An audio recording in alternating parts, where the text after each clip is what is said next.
Welcome back to Live at WSUM 91.7 FM Madison, the Snake on the Lake. I'm Izzy, and I'm joined here in our main studio with the Scratch-Offs. Hello. Hi. Hi, everyone. Do you just want to go down the line and introduce yourselves? Sure. I'm James Rundy. I play rhythm guitar and sing lead vocals. I'm Justin Johnson from Plain, Wisconsin. He works in the lumber yard there.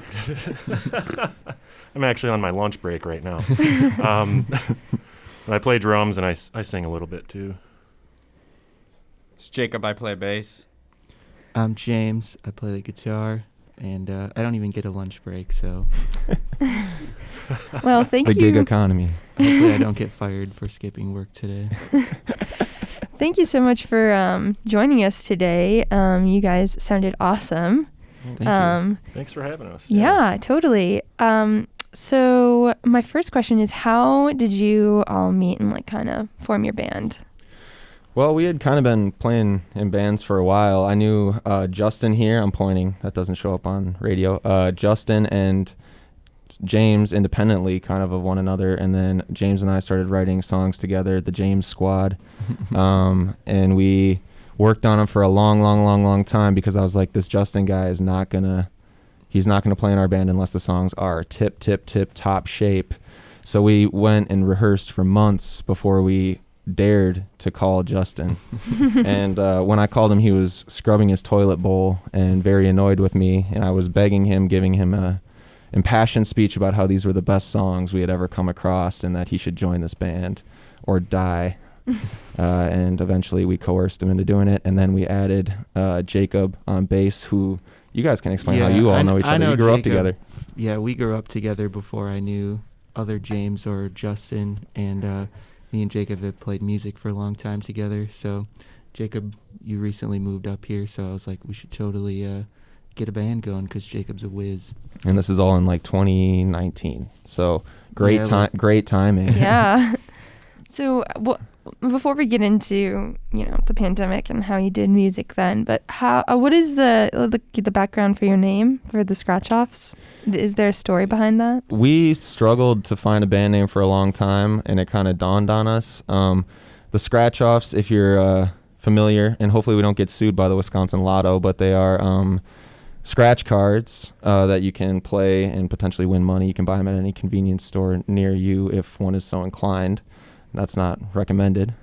People get hooked to them. But grandma sells them, or sends them in a letter to you, on your birthday and stuff like that. And we thought, our odds of making it in the music industry are about the same as winning a scratch-off card. So it was an apt name.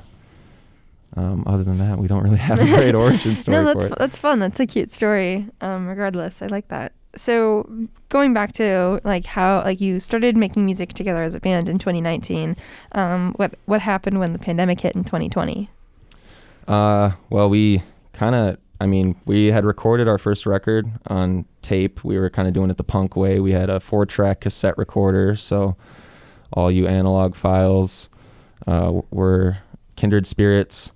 And we were doing it kind of lo-fi, and we got all that done, and we had it recorded, and we were doing overdubs, and we thought, oh, this is sounding pretty good. And then the pandemic hit, and we couldn't play any shows. So we had one somewhat like a rehearsal show almost. That was one of Justin's friends, like a private gig. And then we didn't even have a name then. We didn't even have a name, and we couldn't. So then after that, we couldn't play out. That was obviously for many years. That was in many years, January, I think, and then we're like, yeah, start gigging and that, and then nope. Yeah, so it was rather unfortunate because we were really amped up about or excited about the songs, and then we kind of got them all together, and then it was just nope. So we kind of sat on them for a really long time.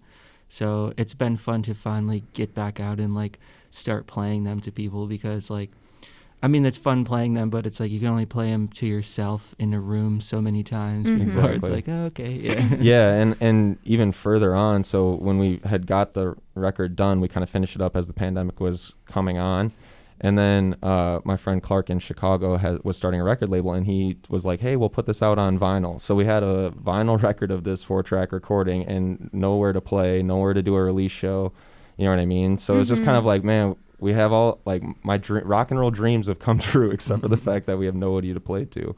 So it was definitely a weird, and now we're just starting to get back and doing things, but we've been, practicing and staying fresh. Totally. And so you've obviously been, working on your music throughout the pandemic. And how would you say like your creative process changed, or, what has changed since when you started making music together? Like, do you do the same things? Have you found things that work better? It's kind of motivated by place. I feel like we used to, so we all live pretty close to one another, but James and I lived extremely close to one another. Like I could just walk to his house in like less than 5 minutes. So I would be over there a lot, and we'd just be playing covers and all type of like, classic blues and Great American Songbook and some soul and sometimes some metal and whatever. And then that's kind of how we started like hashing out these songs, because he had a couple riffs and I was like writing lyrics, or he had scraps of lyrics that we would kind of combine, doing our Richards Jagger thing. And then he kind of has been more in Janesville now, so we kind of like have a little bit of distance, but we've still been pumping out some good songs, and we got to do another weekend of writing sometime soon. But we kind of don't want to get ahead of ourselves, because we have this vinyl record that we got to sell through. And it's like if we keep writing and recording new stuff, it feels like we're doing an injustice to our old buddy Clark, who spent all his money on our vinyl. So No, totally. I get that. And so do you play mostly in Madison and like in like the Wisconsin area? Yeah, we recently made it down to Chicago to play a show, and that was a lot of fun. Yeah, that is fun. Yeah, we played Reed's local down there on the border of Avondale and Logan Square. We hope to get back to Chicago again soon. Yeah, it's been kind of weird because, well, I mean, we've been playing together for like almost 2 years now, and we probably have actually played like less than 10 live shows. So it's kind of been like a long time that we've been playing, but like not having played live that much really. But we're, trying to get out there now as much as we can. Definitely. Yeah. Do you have any shows coming up? We honestly don't. I mean, this was our big day to do WSUM live. This is a show to us. No, we're hoping to play Milwaukee soon. There's like stirrings of a New Year's show. It's starting to get to that time where it's like we got to lock in the New Year's Eve show, but there's an outside chance you could catch us somewhere on New Year's Eve. But other than that, we're going to probably pick it up more in earnest in January. And we're also kind of cautious with the variants going around. So it's like we don't really know what live music is going to totally look like. And it seems like the only people that get to play now are like Paul McCartney and Dave Grohl. So, us here, folks on the bottom, will just have to wait probably a little bit longer. Yeah, no, it's definitely a tricky time for music. What are your like goals for the band? Like, do you have like a dream venue you'd want to play? Become or, like, rich and famous. become rich and famous. Yeah, that's a good goal. We should go down the line with that one. I think my goal would just be to get out songs that are emotionally connecting to people. I think the things that James and I were college radio DJs, and I, fell in love with rock and roll when I was in college. And I just kind of hope that our songs and stuff can touch people who are also interested, young people who want to make music. And especially now that kids don't pick up guitars as much or physical instruments as much, drums, whatever it is, bass. And it's a bit more about the DJ. I mean, that's also really fun too, but I just hope that kids also learn to play music. So totally. Yeah. But before we go down the line, you're listening to WSUM 91.7 FM Madison. But yeah, keep going. I mean, I guess like for me playing music, it's not really about the money or anything like that. It's about just kind of releasing those inner energies that, kind of eat you up, and it's a healthy way to let that out. And I mean, this man's been doing it his whole adult life. I don't want to out you for how old you are, but it's been at least with over 10 years that Justin's been touring with various bands, and he's a tried and true road warrior drummer. He's the old fart of the band. I mean, yeah, I guess I am. Experienced, seasoned. No, but that's a credit to your ability. Yeah. Jacob, what do you got? Why do you play music?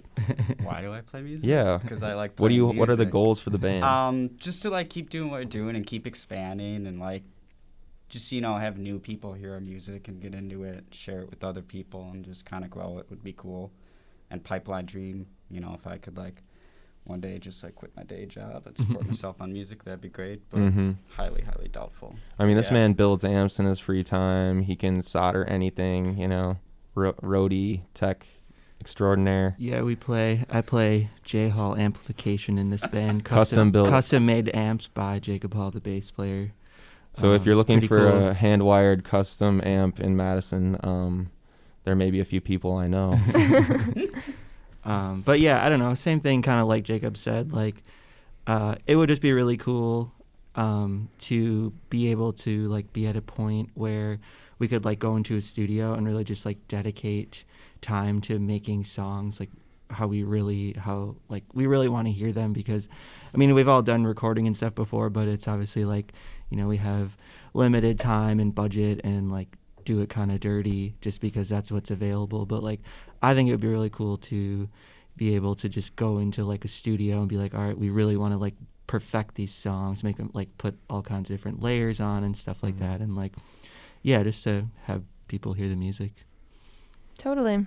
No, that's awesome. And then my last question before we get into like your Instagram and Bandcamp and everything, is like, what are you most proud of? We don't always have to start with me. I feel like I'll go say for it. something. Yeah. I mean, I've been playing music for a long time, and I've played in a like fair amount of bands, but a lot of it has been like, it's like my friend's band and they write all the songs, and so I just kind of like learn their songs and play them. So for me, it's been really cool to participate in like writing the songs and sort of like have an ownership of the material. So that's been a really good feeling, and it like makes it way more exciting to get out and play and like present the music to people, because you have like a stake in it, kind of, like this is like a reflection of me because like I participated in writing the song. Totally. I feel the same way about that too. I feel like I was going to say the songwriting, I think, is what I'm most proud of, because it's like a good collaboration. And a lot of times when you do songwriting partnerships, famously, you can get like fights or you know what I mean? Like you're like, no, do it my way. But I feel like from the beginning we've been able to like crank out songs really quickly, and just kind of like without stepping on each other's toes, and also understanding what the song needs. And here's a bridge. What about this chord? What about that chord? Yeah, I think we have a good. It's really nice. Like we have a good songwriting like system too, because me personally, like I'm not super good at like writing a whole song. I have a hard time like sort of envisioning it from start to finish with like music and lyrics, but I'll just be kind of like noodling around on guitar and come up with a little riff or something and be like, oh, that's cool, let's save that. And then we've sat down a lot and it's like, okay, like some of them have just been, I have a like little 10-second riff and we've sat down and then like built a whole song around it. So that's been kind of fun. Like Rundy, I would say, yeah, you kind of like help to glue it all together in the end, like at least my pieces that I bring of songs. Yeah, totally. Well, I'm kind of the editor, right? In a way. So, but yeah, like case examples of that would be like Virginia Jean, Broken and Token, Crass. These are songs on the record. Midwestern Home was basically his whole riff. You heard a little bit of that in the live session. In the tuning break. Yeah, in the tuning break. Yeah, we do have, just to say, we Cross have Tie Walker. multiple formats of music available for sale. We can talk about that in our social media section. But yeah, we have tapes, vinyls, CDs, all that good stuff. So yeah, you can hear all the media. You can hear all the other songs on there. Yep. Yeah. Do we want to get into that section? Sure. Yeah? Yeah. Okay, so it is Bandcamp Friday, just for the listeners really? who are Ooh. wondering. So is your Bandcamp just the scratch-offs?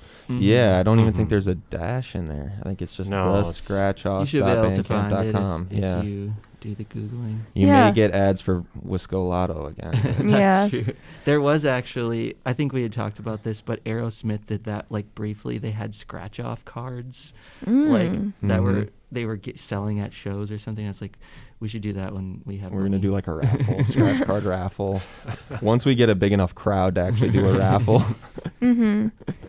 And so like your Instagram is also just the scratch offs for people that are no interested. Jacob runs that. spaces, no dashes, just the scratch offs, one word. We were kind of amazed that nobody had snagged that name before, so that's Yeah. why we kind of were like, let's scoop it up before somebody else gets wise. Yeah, and also listener, WSUM will post a photo and link your Awesome. guys' page so people can navigate to that if they want to.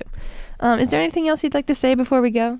Just thanks to all the crew and all the people that made this possible, Izzy, Daniel, and all the other folks doing the video and stuff. It's like so much of a challenge to get all this set up and like the headphones monitored, and there's a lot of pressure and you're like on the clock, and so I was like pretty amazed by the craft and the efficiency.